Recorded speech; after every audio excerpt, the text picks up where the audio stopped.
তোমায় আমি দেখেছিলাম বলে তুমি আমার পদ্ম পাতা হলে।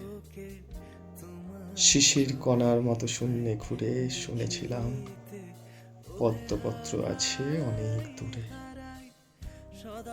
খুঁজে খুঁজে পেলাম তাকে শেষে, নদী সাগর কোথায় চলে বয়ে, পদ্ম পাতায় জলের বিন্দু হয়ে।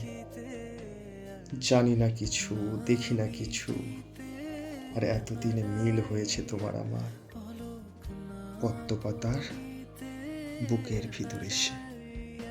হৃদয় না জুড়াতে হারাইয়া ফেলি চোখিতে, মাঝে মাঝে তবু দেখা পাই চিরদিন।